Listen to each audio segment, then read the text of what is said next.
des riches. Les hommes intelligents font tout pour donner leurs enfants aux filles des hommes intelligents. Pourquoi? Parce qu'ils croient à l'hérédité. Ils croient aux génétiques. Amen. Alléluia. Ne leur apprenez pas l'intelligence de la reproduction.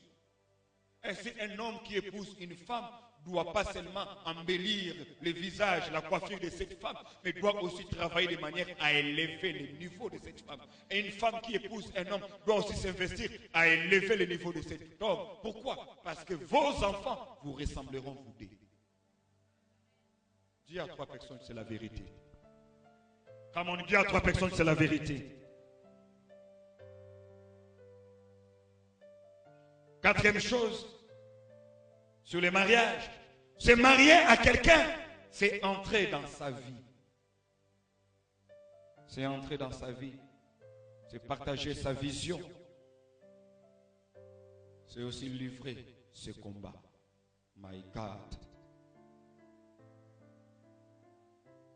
Quand vous vous mariez à quelqu'un, vous entrez dans sa vie, vous partagez sa vision, mais vous devez aussi accepter de livrer ce combat. Je l'ai dit, quand votre femme s'appelle Hillary Clinton, cela signifie, si elle fait le tour des États-Unis pour la campagne, au niveau des primaires des démocrates, tu ne vas pas rester raison parce que la politique ne t'intéresse pas. Tu dois le suivre. Amen. Quand votre femme s'appelle la reine Elisabeth, cela signifie que vous n'allez pas marcher avec elle comme on marche entre deux amoureux. Parce qu'il ne doit pas tenir la reine comme ça. C'est ta femme dans la chambre. Mais lorsque vous sortez, vous ne devez pas toucher la reine comme ça. Vous devez être à 1,20 m derrière elle.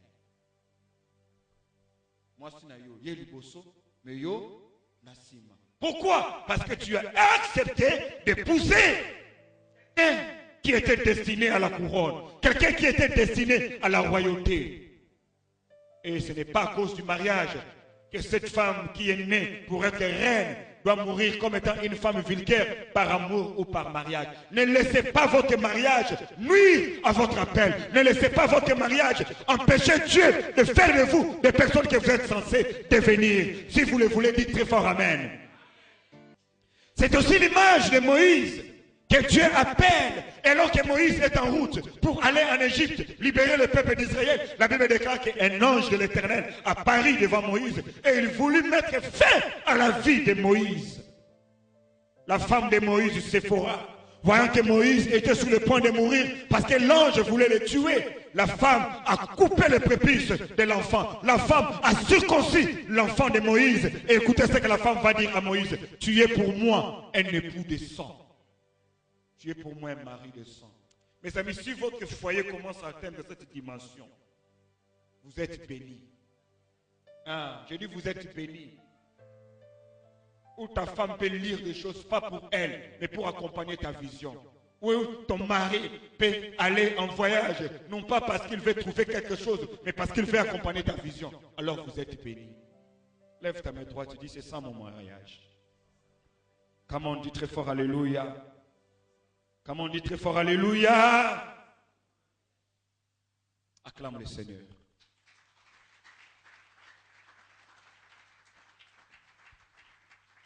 Acclame le Seigneur. Et ma prière est que Dieu te donne un tel mari pour ceux qui ne sont pas encore mariés. Pour ceux qui ne sont pas encore mariés, que Dieu te donne un tel mari. Que Dieu te donne une telle femme. Que tu n'épouses pas seulement un homme. Que tu épouses une aide semblable. Amen. Alléluia. Alléluia. Et Eliezer qui avance, mais il s'est dit, mon Seigneur m'envoie prendre une femme pour son fils. Il ne me dit pas quel est le nom de cette femme. Il ne me dit pas où habite exactement cette femme. Il me dit seulement d'aller dans le pays d'où il est sorti. Et là, je choisirai une femme pour son fils. Mais il ne me donne même pas la taille. Il ne me donne même pas la couleur de la peau. Il ne me donne pas la forme des yeux. Comment saurais-je que c'est elle la femme idéale? Comment saurais-je que c'est elle la femme idéale? Eliezer va faire une prière à l'Éternel. Eliezer fait une prière à l'Éternel. Écoutez la prière d'Eliezer. Écoutez la prière d'Élézer. J'aime cette prière. Éternel Dieu de mon Seigneur Abraham, fais-moi, je te prie, rencontrer aujourd'hui ce que je cherche et agis avec bienveillance envers mon Seigneur Abraham. Remarquez ici que la femme d'Isaac ne vient pas rencontrer les besoins d'Isaac, mais la femme d'Isaac vient rencontrer le profil qu'Abraham attend. Voilà pourquoi il dit que l'Éternel agisse avec bienveillance. Pas pour plaire au cœur d'Isaac, mais pour plaire au cœur d'Abraham. Est-ce que c'est la femme d'Abraham? Non, c'est la belle-fille d'Abraham. Mais pourquoi elle doit plaire à Abraham? C'est parce que la vision qu'Isaac aura, la destinée qu'Isaac aura, Isaac n'est pas le commencement, mais Isaac n'est que l'héritier d'une vision. Ainsi, cette femme qu'Isaac va épouser a deux pouvoirs, soit d'arrêter la vision, soit de donner de l'accélération à la vision. Ma prière ce matin est que la femme que tu rencontreras, que l'homme que tu rencontreras ne soit pas un blocage pour ta destinée, mais qu'elle donne de la vitesse et de l'accélération à ton appel. Si tu le crois, dis Alléluia. Dis Alléluia pour tes petits frères. Dis Alléluia pour tes grandes sœurs. Dis Alléluia pour tes cousins. Dis Alléluia pour tes frères. Dis Alléluia pour l'église. Il dit agis avec bienveillance envers mon Seigneur Abraham. Mais voici placé près de la source d'eau. Mais voici placé près de la source d'eau. Et les filles des gens de la ville sortent pour puiser de l'eau. Pourquoi il ne va pas près d'un salon de coiffure, là pour voir celle qui s'est fait bien maquiller? Pourquoi il ne va pas, Élézer, se mettre au coin d'un lycée pour voir les plus intelligentes pour qu'on choisisse une femme pour Isaac? Pourquoi il ne va pas dans une boutique d'habillement pour voir celle qui peut bien être en tailleur, en robe, en panne africaine pour dire, oh, il a mis aussi même à l'âme, c'est elle la femme. Non, non, il ne va pas dans tous ces endroits. Pourquoi il ne va même pas à l'entrée du temple pour voir celle qui prie beaucoup, celle qui intercède beaucoup? C'est elle qui sera la bonne femme. Mais regardez où Élézer se tient. Élézer se tient là où la bonne femme doit se tenir. Alléluia. Quelqu'un dit très fort Amen. Vous savez, il y a des gens qui ont tellement de problèmes dans leur couple, il faut leur poser la question. Beaucoup t'en as qui wapi.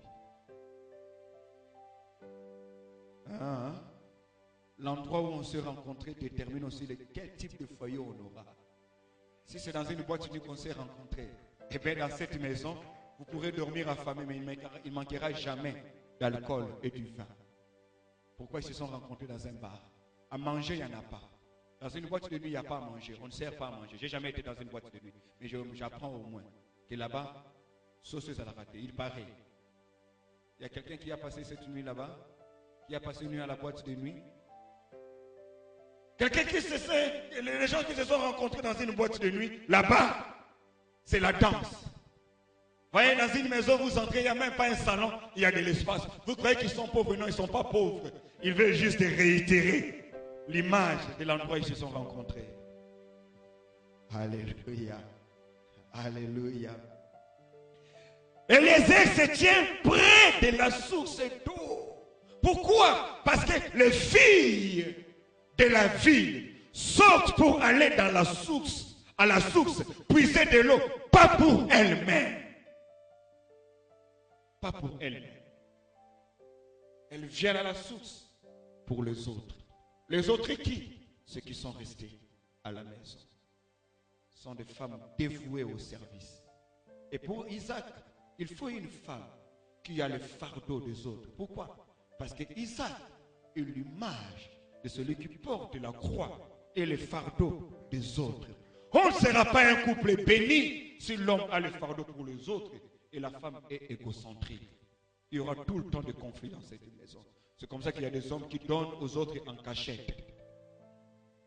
Tu vois, Moupayaye, le mari qui donne aux visiteurs un livre. Mais les visiteurs, c'est que dans le livre, on t'envoie une assiette avec de la bouffe. Tu ouvres comme ça, c'est pas la bouffe. Il y a une enveloppe. Pourquoi? Parce qu'on voulait sécuriser l'enveloppe par rapport aux personnes qui ont apporté l'assiette. Si seulement ils savaient qu'il y a de l'argent, ils allaient soutirer l'argent. Amen. Loba Amen. Loba Amen. La culture et la notion du service. Voilà les critères. C'est tous les critères. Élézer, le plus ancien de tous les serviteurs d'Abraham, dit, Seigneur, conduis-moi. Mais le signe que je te demande, je me tiendrai près de la source. La jeune fille qui viendra pour puiser de l'eau, et à qui je demanderai de l'eau à boire. Qui me demandera? Qui me donnera de l'eau? Là n'est pas le problème. Si elle me donne de l'eau, simplement, ce n'est pas elle. Je demanderai de l'eau pour moi. Mais celle qui me donnera de l'eau, et à moi, et au chameau, c'est elle. C'est elle. Mes amis, Rebecca, en sortant de la maison, ne savait pas que ce jour-là, dans les heures de leur ville, planait une grande connexion. Elle ne savait pas que ce jour-là, l'histoire venait visiter sa ville. Toutes les filles sont sorties pour aller puiser de l'eau, mais personne ne savait qu'en puisant de l'eau, quelqu'un puisera une destinée aujourd'hui. Quelqu'un puisera une bénédiction aujourd'hui. Le jour où Dieu veut vous bénir, le soleil ne sera pas bleu. Le jour où Dieu veut vous bénir, il ne pleuvra pas toute la journée. Le jour où Dieu veut vous bénir, où Dieu veut vous visiter, les choses sembleront être banales, normales, comme à la coutume. Mais c'est vous. C'est à vous. C'est à vous. Dieu ne vous demandera même pas de faire quelque chose d'extraordinaire, mes amis. La bénédiction n'est pas dans les extraordinaires. Dieu nous bénit quand nous faisons ce que nous sommes appelés à faire habituellement. Dis avec moi les habitudes. Comme on dit avec moi les habitudes. Il y a des gens qui ne sont pas bénis parce qu'ils veulent épater Dieu. 2 mois, il n'a jamais donné quelque chose à Dieu. Lorsqu'il a $300, il veut épater Dieu. Dieu ne te bénit pas parce que tu lui donnes $300. Dieu te bénit parce que tu lui donnes régulièrement 1000 francs. 1000 francs que tu donnes régulièrement à Dieu a plus de base que les $300 que tu donnes occasionnellement à Dieu. Ta destinée ne se construit pas par des actions isolées, par des actions extraordinaires. Ta destinée se construit par des petites actions, mais que tu fais tous les jours. Amen. Alléluia. Les arbres n'ont pas besoin d'une pluie extraordinaire pour donner leurs fruits. Les pluies ordinaires font pousser les arbres et le font donner le fruit. Quelqu'un dit Amen. Quelqu'un dit très fort Amen. Qu'est-ce qui a été le code d'accès pour Rebecca afin d'accéder à la bénédiction de Dieu? Il y a une bénédiction qui était là. Mais qu'est-ce qui amène Rebecca à déverrouiller le code? Ce n'est pas un ange. Qu'est-ce qui amène Rebecca? Ce n'est pas une prière. Rebecca n'a pas reçu l'imposition des mains de son pasteur. Rebecca a été ce qu'elle a toujours été. Changer votre vie, c'est aussi changer vos habitudes. Ne pensez pas que les choses changent dans votre vie parce que vous sortez d'une prière de 40 jours. Les petites choses, les choses faibles, banales que vous faites, continuez à les faire. Dieu vous bénira. Quelqu'un dit avec moi, Dieu me bénira. Comment quelqu'un dit très fort, Dieu me bénira. Donner de l'eau à Eliezer n'était pas le code d'accès. Le mot de passe. Le mot de passe n'était pas donner l'eau à Eliezer. Parce qu'Eliezer l'a demandé. Mais le mot de passe, c'était de donner de l'eau. Pas à ceux qui ont demandé, ou à celui qui a demandé, mais donner de l'eau à ceux qui en ont besoin, mais qui ne l'ont pas demandé. Pourquoi? Parce qu'ils savent demander. Eliezer peut dire, donne-moi de l'eau. Les chameaux ne peuvent pas le dire. Mais la bénédiction ne se cache pas derrière la soif d'Eliezer. Ta bénédiction se cache derrière la soif des chameaux. Les chameaux, c'est qui? Ceux-là qui ne peuvent pas t'exprimer leurs désirs.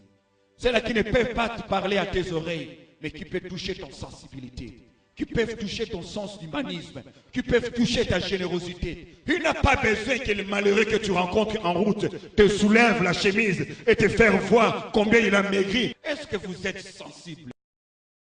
Est-ce que vous savez voir votre cœur être touché par les besoins des autres? Regardez Rebecca, elle va déverrouiller une bénédiction. Elle va déverrouiller sa destinée. Simplement parce qu'elle a développé l'art de servir. Combien de va-et-vient elle a fait? Dieu seul sait combien de fois elle est descendue, combien de fois elle est montée pour donner aux chameaux. Dieu seul sait combien elle fait. Et en le faisant, elle ne s'attendait à rien.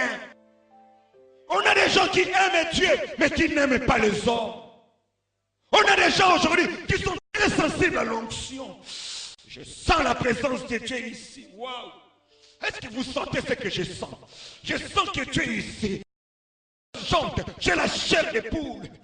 On est insensible aux misérables qui a quelques mètres de nous. On est insensible à l'orphelin qui ne sait même pas comment retourner à l'école cette année. Oh Dieu, bénis-moi. Dieu dit oui, je t'ai béni. Mais ne laisse pas les yeux comme ça parce que la bénédiction de Dieu ne descend pas d'en haut. Elle vient comme ça. Dieu, bénis-moi. Dieu dira oui, je t'ai béni. Par où? Par un homme. Es-tu capable de te rendre compte que Eliezer n'est pas seul? Il est accompagné de 10 chameaux. C'est au 10e chameau qu'Eliezer va ouvrir son sac. 10e. Pas premier, pas deuxième, pas troisième. Oh, j'ai beaucoup fait. Tu n'as pas encore fini. Aussi longtemps qu'il y a des nécessités, fais-les. Fais-les. Fais-les. J'ai dit fais-les. Donne à un pauvre. Donne à un misérable. Donne à celui qui manque. Ne dis pas, et moi, quand est-ce qu'on te donnera? Il y a plus de bonheur à donner qu'à recevoir. On ne grandit pas en recevant, on grandit en donnant. Je suis fier d'être imitateur de Jésus. Lorsqu'il me parle de la parabole du bon samaritain, il dit un homme d'affaires venait de Jérusalem et descendait à Jéricho. Là, à Jéricho, il a rencontré des brigands qui l'ont tapé, qui l'ont tabassé, qui l'ont dépouillé et ils l'ont laissé agonisant. Cet homme est resté agonisant, presque à la mort. Le sacrificateur est venu par là avec plein